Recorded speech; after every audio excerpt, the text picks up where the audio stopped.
Okay, let's call this part 2. Back here at Blanchard's junkyard in Wilton, New Hampshire. Good luck finding it if you've never heard of it or if you don't know where it is.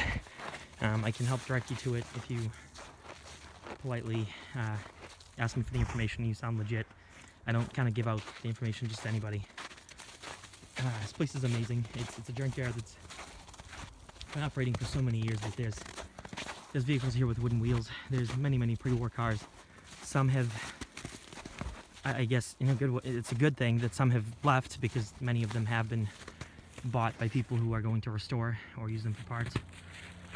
This entire field that you're looking at here, 5-6 years ago, all of this was dense forest with just a few roads. Like this road right here, that existed as a path to get a wrecker in and out, but everything else was a forest.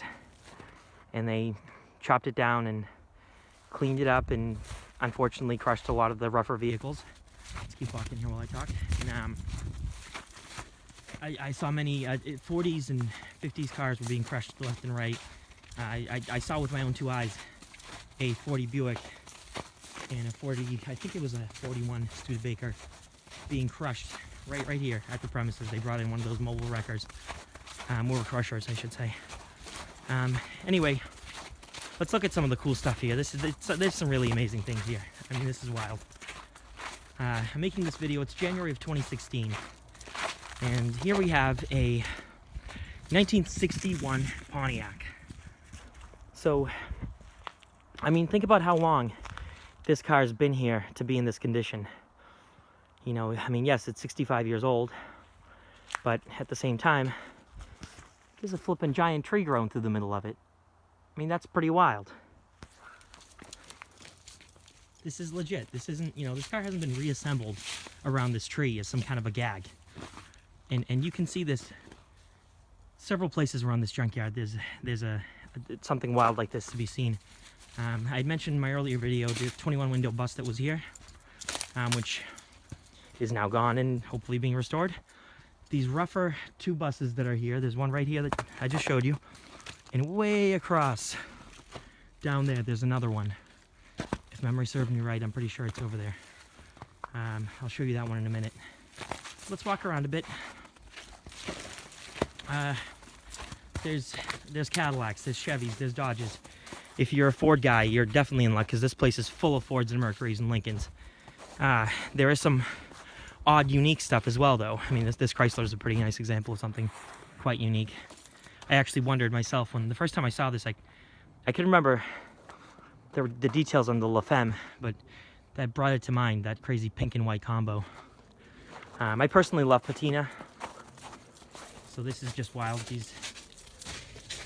These vehicles with brushwork on them it's just wild. And look at this, Boston, Massachusetts. The phone number, it's not yet a phone number with an area code. It looks like it's an 8-digit number, I guess. I don't know how that worked. I know that the phone numbers used to be like 5 or 6 digits for a few decades there, you know, post-war decades.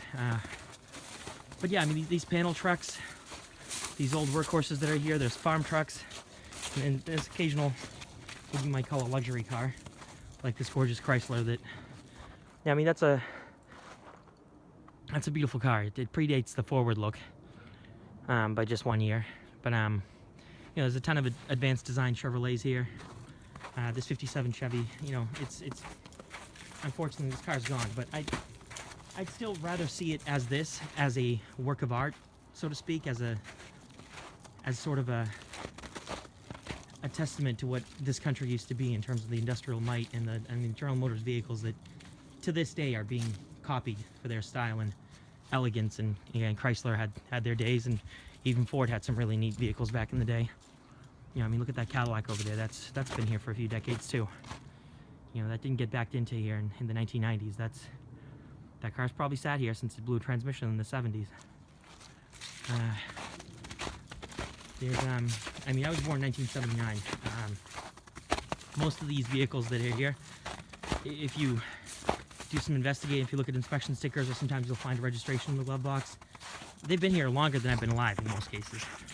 Most of the old ones, of course. I mean, not not some, you know, Honda Civic that's at the front gate that just came in the other day. Oh, and speaking of the crusher, that's still here.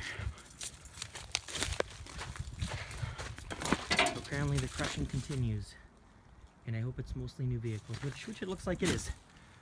There's a, we have a Honda, a Saab, and Jeep Grand Cherokee, and I'm completely okay with those vehicles being crushed in order for this stuff to live.